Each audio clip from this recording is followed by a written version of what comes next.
Welcome back. Well, the Nifty Bank has made a smart recovery of almost 250 points, or rather 350 points from the lows. From the highs, we are seeing some sell-off, on both the Nifty Bank as well as the Nifty. As you can see, the Nifty also is now back below that 200-day moving average after clocking levels closer to that 17,400 mark just as we started the show. So we have seen some weakness at higher levels as well. Ruchit Jain of 5paisa.com joins us on the show once again. Ruchit, your thoughts on this recovery that we've seen in the Nifty Bank and the selling that we're seeing on the Nifty from the top every time it crosses that 200-day moving average after declining? Yeah, very good afternoon, Mangala. Well, Mangala, I think there's no doubt that the short-term momentum still continues to be on the negative side for the overall markets, because if you look at the data, then the recent rising bond yields have put pressure not only on our markets, but the US markets as well as the European markets, which were trading around its all-time high and have now seen a negative crossover in their momentum readings as well. So internationally, we are likely to witness some kind of pressure going ahead in the European markets as well.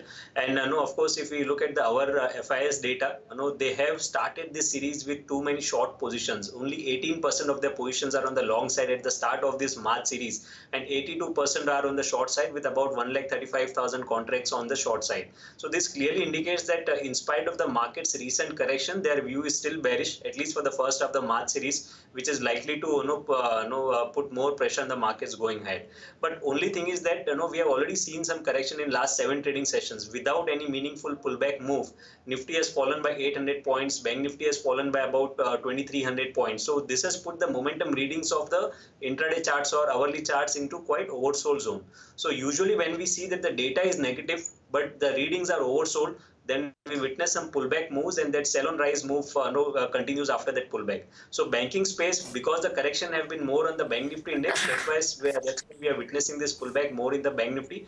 But the kind of the support levels that Nifty Midcap 100 index is also broken. So we don't think that broader markets would witness any recovery from here on. Broader market sell-off is likely to continue, but some of the banking space or some of the large cap banking stocks are likely to show some pullback move to relieve this oversold setups.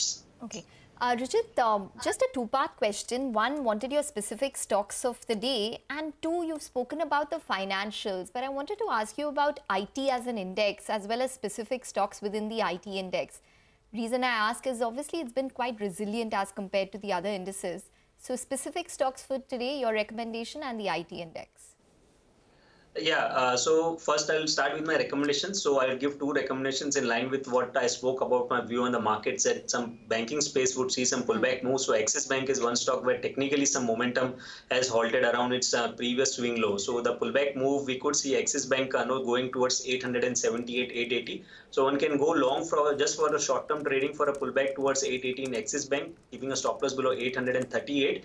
And one would be a sell call in PVR. So in spite of this entire consolidation which we have seen off late, the stock has now breached its important support of that 1600 mark, which had about double or triple bottom previously. So since that support is broken with good volumes, the stock is likely to remain under pressure. One can go short with stop loss above 1590, expecting target somewhere around 1440 in the near term.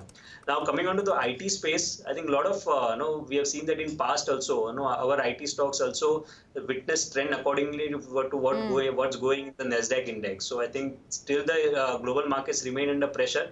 IT space is also likely to continue to show underperformance. I think within the IT space, Tech Mahindra would be only name where I would recommend some buying on declines, because the off late we have seen some good price volume action there. But I would be a bit cautious on the IT names over here as well until we see a recovery in the global markets again.